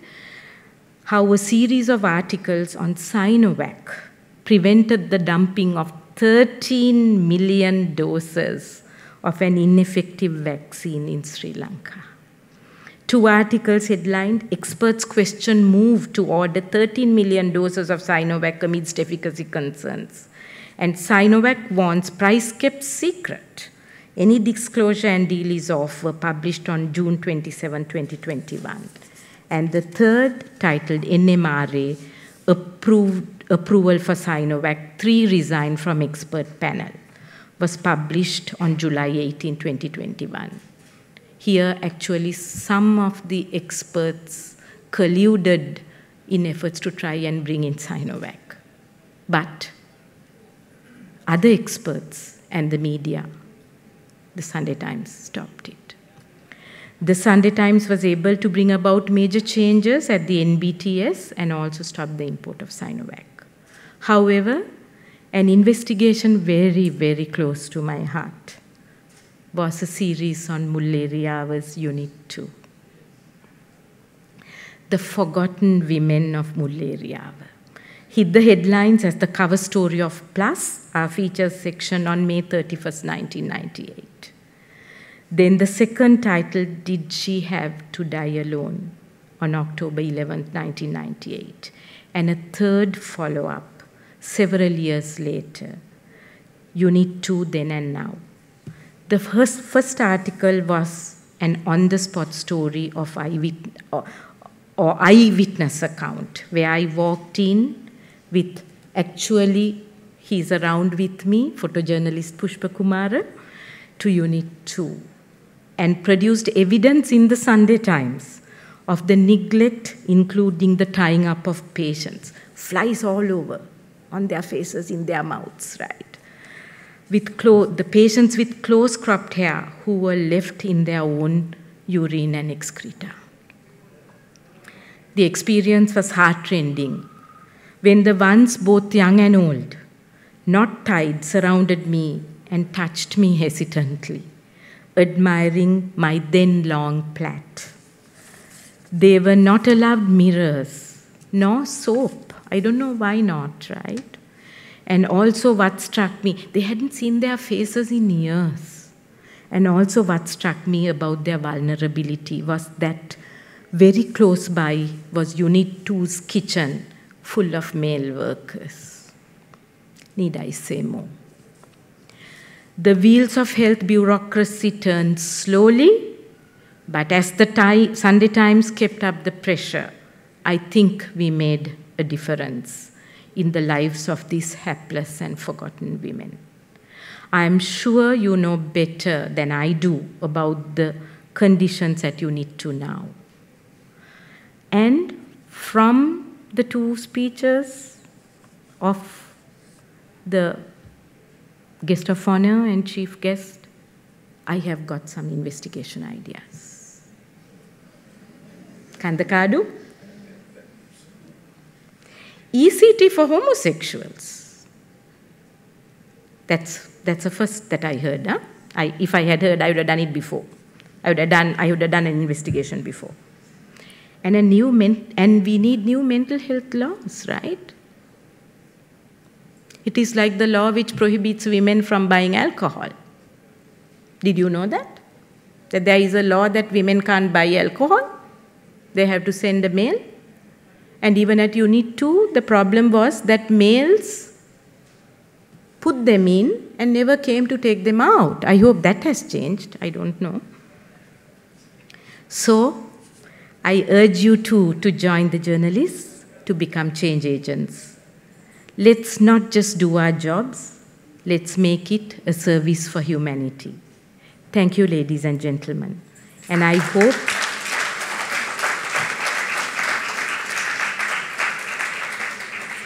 hope the scientific sessions are fruitful and would help all those Sri Lankans who may be struggling with mental health issues across the country. Thank you.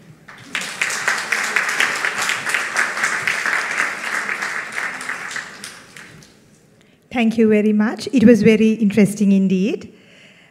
This event would not have been possible if it weren't for many individuals. To sum up our appreciation and gratitude for them in a vote of thanks, please welcome on stage Dr. Chamara Vijayasinghe, Secretary of Sri Lanka College of Psychiatrists.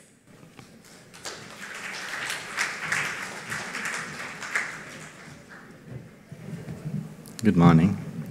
First and foremost, I would like to thank our wonderful President Gihan for thanking everyone, so I have no one left to thank.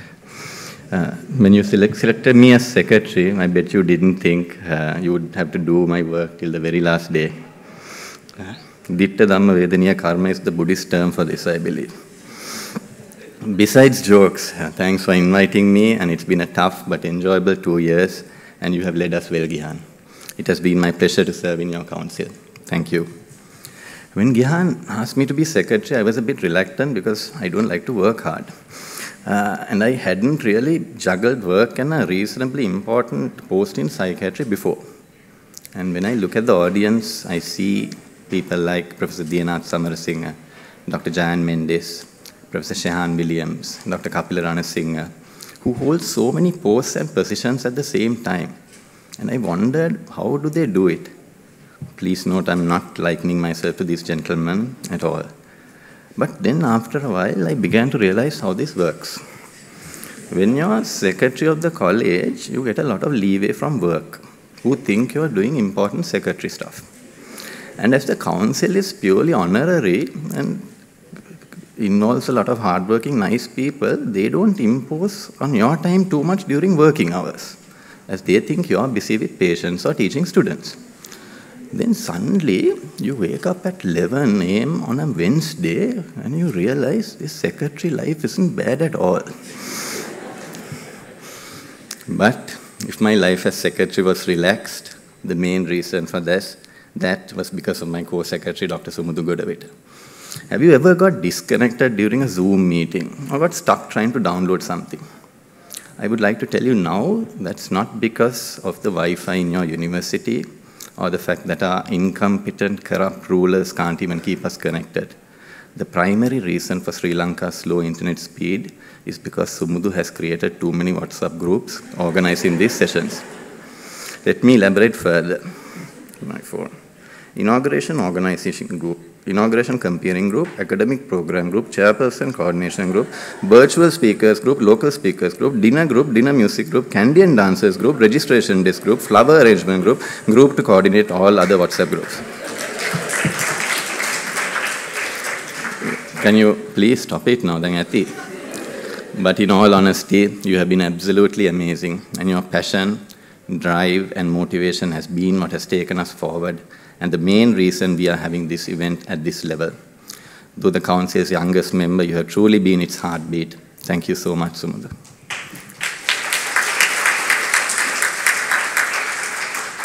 An event of this magnitude in a time of crisis wouldn't be possible without our amazing support team.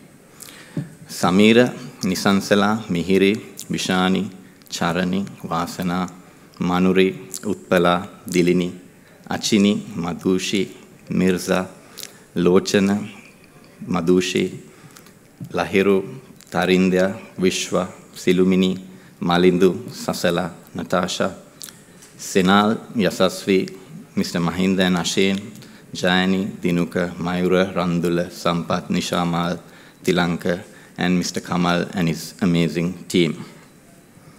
Since this is an academic meeting, I should mention that a recent meta-analysis in the Lancet found the size of the support staff in organizing a meeting is inversely correlated to the contribution of the council. You guys were amazing. So many young girls and boys helped us. Thank you so much. The future of Australian psychiatry, Sri Lankan psychiatry is very, very bright. To our chief guest, Mr. Salia Peiris. Mr. Peiris must be wondering on how on earth he's at a psychiatry meeting on a Sunday morning. Well, sir, the answer to that is the Sri Lanka College of Psychiatrists is very high-tech. And we use the state-of-the-art chief guest finding app. You type in your requirements, and they suggest a list of appropriate chief guests. So we typed Sri Lanka, important position, non-corrupt. We only got you. Yeah. Thank you for coming here. Psychiatry is a specialty which works with the most marginalized and oppressed demographic of all. And we, as the College of Psychiatrists, are constantly fighting for these patients' rights. But before one fights for the rights of a particular demographic, the rights of a nation must be respected. And we see you fighting this battle. These are the darkest of times, and have you leading the legal fraternity gives us some hope. The 4 pillars of medical ethics are non-maleficence, beneficence, autonomy, and justice. We wish you all the best in your endeavors, and may one day we be blessed with a semblance of justice to all Sri Lankans. Mrs. Kumudini Hettiarachchi, the inaugural winner of Outstanding Contribution to Psychiatry. Your writing over the years has taken our message to the masses, and so many in the general population have benefited as a result. And we are proud to acknowledge your work and have you in our midst. Those of advanced years, you need no introduction to your work, but many of your younger doctors of the TikTok generation don't read newspapers anymore. So in order for them to understand the importance of Kumudini, think of it in this way. If all Sri Lankan journalists were Kardashians, Kumudini would be Kim. Thank you for highlighting the importance of mental health to the public, and long may you do this, madam. Our guest of honor, Dr. Anila Besinga, a teacher who has educated most of us and still teaching the current trainees via our popular college lecture series. Thank you, sir. It means a lot for us to grace our occasion. And I'm sure you also must be very proud to be here today to see what a great job your eldest son, Gihan, has done as the college president. Yeah. Our editors, Tilini and Aruni, who have taken the Sri Lanka Journal of Psychiatry to great heights. Previously a journal which possibly struggled for articles, now it has come to such a level that Tilini and Aruni maintain strict inclusion criteria. Deadlines are set for submission, reviewers are harassed for comments on time, articles rejected for quality, and it's pretty tough to get your work in. If Tilini and Aruni edited science, we probably wouldn't have a double helix. No, just kidding. They aren't that strict, and they are always supportive of submissions. But what I'm trying to say is they have raised the bar and taken the journal to such a level that we can be proud to have our work in it, and it is ideally poised to take Sri Lankan mental health research to the world. Thank you, Madam Editors. The Ministry Liaison Committee, headed by Dr. Jayan Mendes, ably supported by Dr. Prabhat Vikrama. This is my personal opinion. I feel Dr. Prabhat Vikrama's efforts trying to get things done in the ministry deserve much more praise than he gets. I think those that criticize the Ministry Liaison Committee's efforts, and I know there are many, should think through it a bit more. If you can fit in 2 hours of your time on a weekday in between traveling to your work, working, picking the kids and doing private practice and spend it in the ministry haggling with ministry officials or waiting in a corridor to meet the DG, then you have the right to criticize them. Though sometimes the outcomes of these meetings aren't great, but that's because Sri Lanka as a whole has a bureaucracy which is hard to work with, but definitely not due to Dr. Prabhat Vikrama not trying.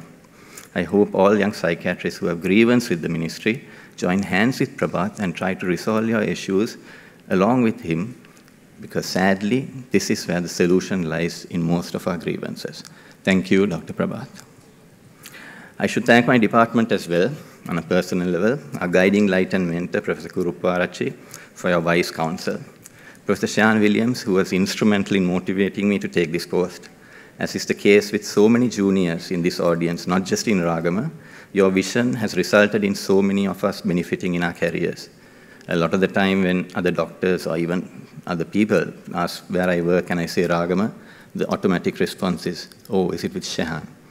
You have truly transcended our field, and thank you for all you do for us.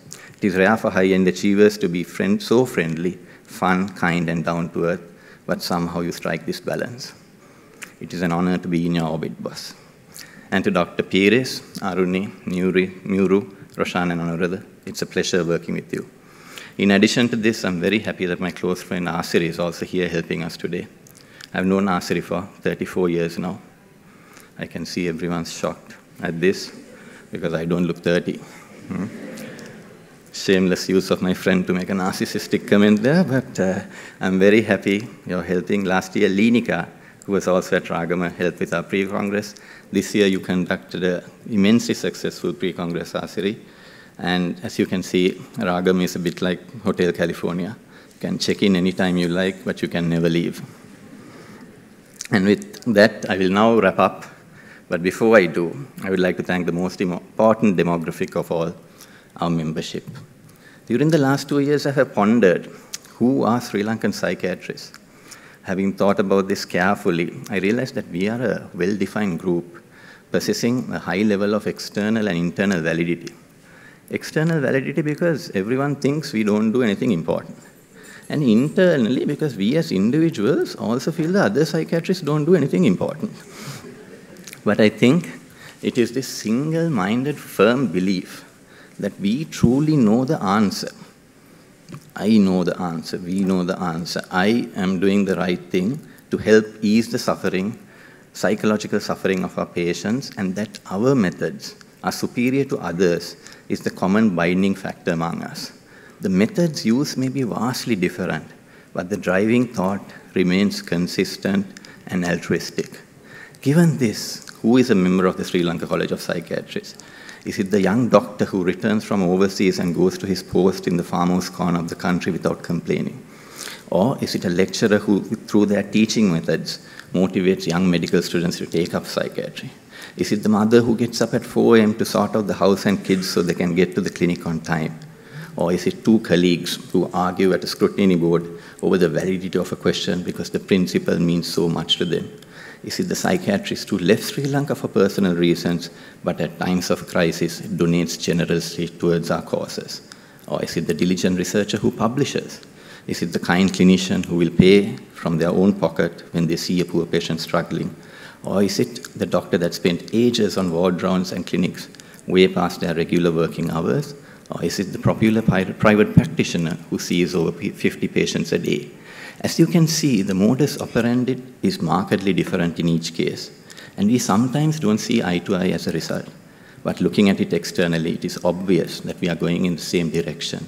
So maybe we should respect the others' methods too, because at the end of the day, we are doing the same thing.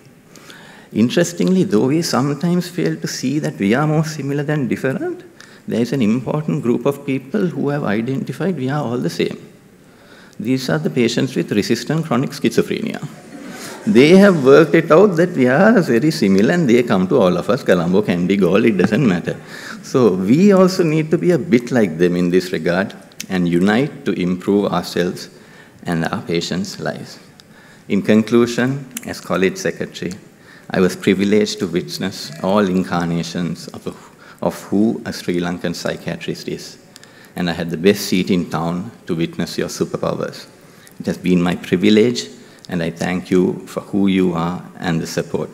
Do enjoy the sessions.